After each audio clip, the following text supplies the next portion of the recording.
ఏంటి ఎంతసేపు డబ్బులు తీసుకురావడానికి? అది బాబు డబ్బులు తీసుకెళ్ళాడంటండి. వాడి సొమ్ము వాడు తీసుకెళ్ళటం అంటారు. వేరే వాళ్ళు తెచ్చిన సొమ్ము తీసుకెళ్తే దొంగతనం చేయటం అంటారే. వారం రోజులు నానా గడ్డి గరిస్తే గానీ ఆ 15,000 ఏర్పడగలేదు. ఇప్పుడు ఆ కానిస్టేబుల్కి ఏం చెప్పాలి నేను? వీడి వల్ల నాకు చావు వచ్చేటట్టుంది.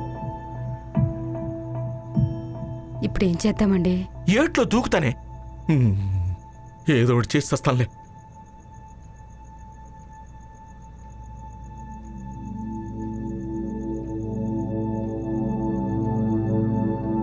సార్, అది మీకోసం అని తెచ్చిన డబ్బని తెలియక ఇంట్లో ఏదో అవసరపడితే వాడారంట సార్. రేపు సాయంత్రం కల్లా అరేంజ్ చేస్తాను. 15,000 వాడేసే అవసరాలే మీ ఇంట్లో ఉండుంటే ఆ పాత బండి కోసం నువ్వు రావు సీను.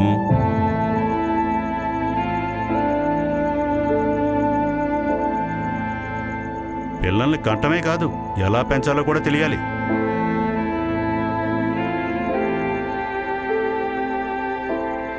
రేపు సాయంకాలంలోగా డబ్బులు ఇవ్వకపోతే ఆ చైన్ దొంగతనం కేసులో నీ కొడుకు పేరు కూడా ఇరికిస్తాను. జాగ్రత్త. హలో, పార్టీ లేదో బొంగలేదో పెట్టారా ఫోను?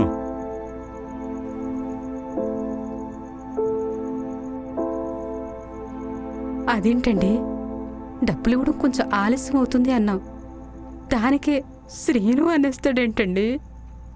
శ్రీనివాసరావుకి శ్రీనుకి మధ్య ఉన్నది డబ్బు కాదే, నీ కొడుకు. పిల్లల్ని కంటమే కాదు, ఎలా పెంచాలో కూడా తెలియాలి. నాన్న,